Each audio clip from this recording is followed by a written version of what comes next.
азыркы учурда ошол острый респираторный вирусный инфекция деп коет бизде, ошол менен катталгандар көп. Бизге күнүнө жок дегенде бир 20-30-40 максимум 40-50 чейин бир күндө адамдарды кабыл алган күнүбүз кездешип атат. Негизинен бул вирустар ошол төмөнкү температурага туруктуу болгондуктан ушул күз-кыш айларында күч алат. Ушул оору менен катталгандар көп болот. Анан бул оору негизинен дем алуу жолдорунун жогорку жагыны, анан өпкөнүн ылдый жагыны жабыркатат. Мындай айтканда пневмонияга чейин алып барат, оорлошулган түрү. Биринчи ушул симптомдору деп коет баягы адамдарда не болот ушул вирустук оору менен ооруганда. Биринчи очередде температурасы көтөрүлөт. Азыркы учурда жылдагыга салыштырмалуу бизде ушул температурасы 40-ка чейин катталгандар, 40-ка чейин баргандар болуп атат. Анан бул температура только баягындай кыйын түшүп атат да, мындай айтканда бир эле парацетамол ичиргенде түшпөй, кошумча дагы бир нерселерди кылыш керек болуп атат. Растирание деп коет, мындай нымдоо, анан кошумча сууларды ичирип отуруп биз араң түшүрүп атабыз. Мындай айтканда ушу температуранын башкачараак эмеси болуп атат да, кыйыныраак сбивать этип турган түрү болуп атат. Анан жөтөл, ошол эле учурда жөтөл, бул жөтөл да кургак жөтөл, приступообразный жөтөл болуп атат. Ингаляция кылса деле, башка кылса деле мындай жөтөлдүн калышы кыйын болуп акырын-акырындан кетип баратат. Анан слабость, адамдар шылкыйып эле жатып калып атат, симптомдору ошондой болуп атат. Анан баш оору, слабость, аппетити жоголуп, мурдудан суу агып, чүчкүрүп, ышкырып дегендей ошондой эмелер катталып атат да. Азыр ошол күнүнө 20дай катталса, көбүнчө жаш балдар же чоңдор келип атабы сиздерге? Жок, бизде көбүнчөсү жаш балдар. Бир үй бүлөдөн, например, энеси ооруса, 2 баласы менен келген учурлар болуп атат. Же болбосо ата-энеси грипп, балдары деле грипп болуп, ушундай болуп келип атышат. Ар кандай негизинен бирдей эле катталат. Чоң адамдар дагы, эми көбүнчөсү чоң адамдарга караганда жаш балдар дагы көбүрөөк катталып атат да. Анан сиздер направлениянын баарындай өтө оор абалдагысына жазып берип атасыздарбы? Кандай болот? Больницада место бар бекен негизи азыр?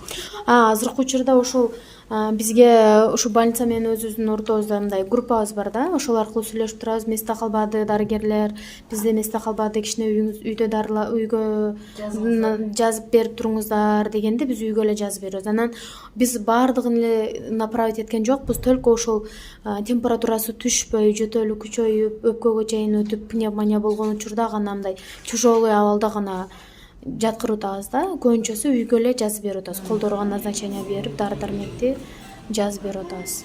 Ошондой убакта азыр көп болуп атат. Ооруканада место аз болуп, кошумча койкаларды ачып, башка отделениялардай бош жерлерди издеп, башка эмелерге дагы жаткырыш атышат да, энди отделенияларды бошотуп дарыланууга. Мындай айтканда адам көп жатып атат. Эми негизи эле любой эле бир эле грипп болбосун, башка ооруда деле биринчи очередде ошол өздүк гигиенаны сакташ керек. Анан ошол баягы ушундай вирустук оорулар күчөгөн учурда мындай коомдук жайларга азыраак барып, өзүнүн иммунитетке көңүл буруп, овощ фруктыларды жеп, тамакты өз убагында ичип дегендей. Анан ошол маска тагыш керек. Эми ооруган адам менен, например, бир үйдө бир адам ооруса, баардык адамга жуктурушу мүмкүн. Ошондуктан личная гигиенаны сактап, колду самындап жууп, ошол адамдан коргонуш үчүн өз алдынча масканы тагып, же ооруган учурда башкага жуктура албаш үчүн өзү да масканы тагып, ошондой кылыш керек да. Көп суусундук ичип. Мына дарыгерсизде мына башка оорулардан бул грипптин өзгөчөлүгү кандай болуп атат? Буга чейин мындай катталган беле башка жылдарда? Жок, бизде негизинен жыл сайын эле ошол курч вирустук инфекциялар катталат. Жыл сайын эле бул ветрянка деп коет, сарыктын А түрү деп коет.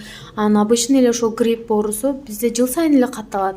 Негизинен ушул жылы мындай айтканда көбүрөөк байкалууда. Көбүрөөк мындай обращение деп коет, элдердин кайрылуусу көбүрөөк болуп атат да.